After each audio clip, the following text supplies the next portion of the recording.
The tricky thing, though, is you, in opposition, said you weren't going to embark on a huge reorganisation of the NHS. Now here you are in government embarking on a huge reorganisation of the NHS. And we've all seen big reorganisations of the NHS before. This is what the King's Fund said about this. Now, they are the real health experts. They're independent and they study these things carefully. They say reorganisations take far longer than you think. They end up costing far more than you anticipated and leave you with a distracted and demoralised workforce. Now, what difference are patients actually going to see? Can you promise people that their care isn't going to be disrupted when you've got all these organisational changes, getting rid of staff, moving things around?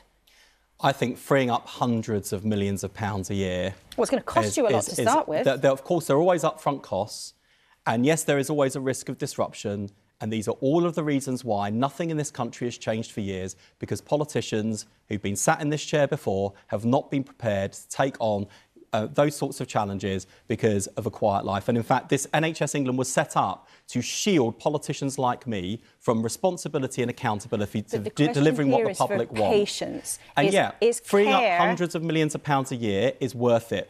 Trying to slim down the national bureaucracy and give more power closer to the front line where real change happens, where real services are provided, and real change is delivered, that is the prize worth having. Otherwise, I wouldn't have done it. As your quotes show, I didn't come into this job thinking what I really want to do is a big top-down reorganisation. In fact, I came in absolutely determined to see how things were working first, to make a judgment and make an assessment of how the system's working. And I've seen waste, inefficiency and duplication. So, of course, I should go after that. And, of course, we should make the system run as effectively and as efficiently as we could. Because look at the state of it. Can you promise people that what you've essentially said this morning, you are now doing a huge reorganisation, can you promise people that the care they receive won't be disrupted?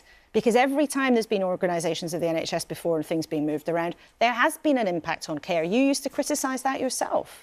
Yeah, I can make sure, and I will deliver the improvements month on month, year on year. We've got NHS waiting lists falling 5 months in a row, and that was during peak winter pressures. When NHS England still existed, they delivered that success for you. Yeah, and the person who I've put in charge of the NHS transformation, Sir Jim Mackey, is widely respected, and he is someone who has driven those improvements in waiting times and performance.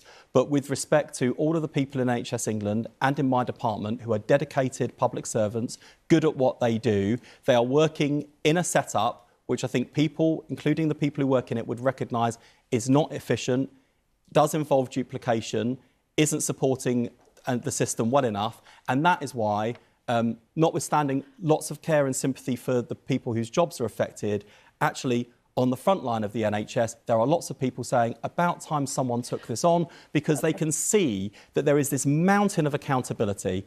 And while I may now sit at the peak of that mountain of accountability as Secretary of State, when people say there's too much bureaucracy, when people say there's too much top-down command and control, when people say there's too much waste, not only do I recognise that criticism from the environment I work in, I agree with it, and I'm going to do something about it. OK, well, it'll be fascinating to see